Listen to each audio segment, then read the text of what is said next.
A federal high court in Kaduna has struck out a suit seeking to restrain President Goodluck Jonathan from seeking re-election in the 2015 general polls. The plaintiffs, Mr. Richard Mneaga and Mr. Shuaibu Lill, both members of the PDP, had sought for, among other prayers, an order of the court to disqualify President Jonathan from presenting himself as the presidential candidate of the PDP in the 2015 election.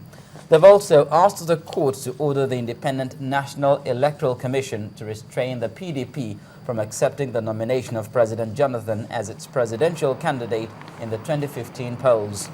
In the suit filed on October the 7th, 2013, they insisted that Dr. Jonathan had completed 8 years in office as President of the Federal Republic of Nigeria, calculated from May the 29th, 2007.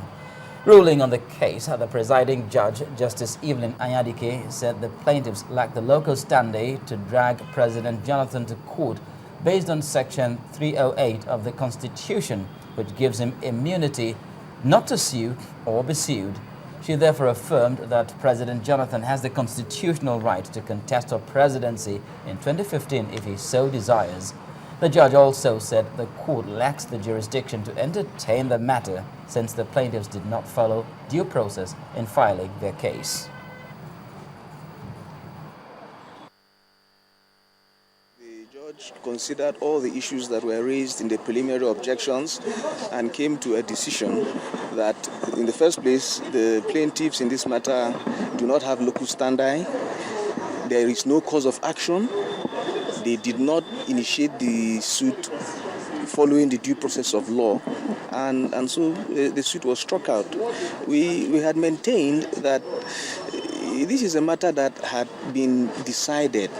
A considered judgment was given by the High Court of the FCT.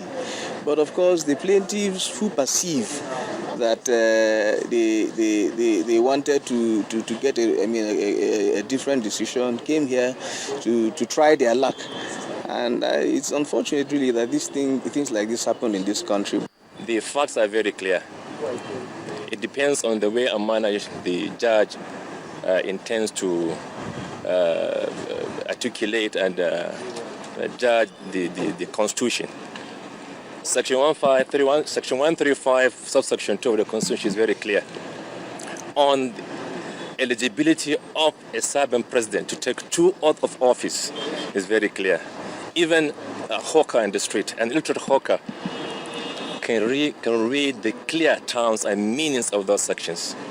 Moreover, Section 308 of the Constitution, which defines that to provide that the president cannot be sued either in civil or criminal matter, is entirely a different process, the way and manner we understand it to be.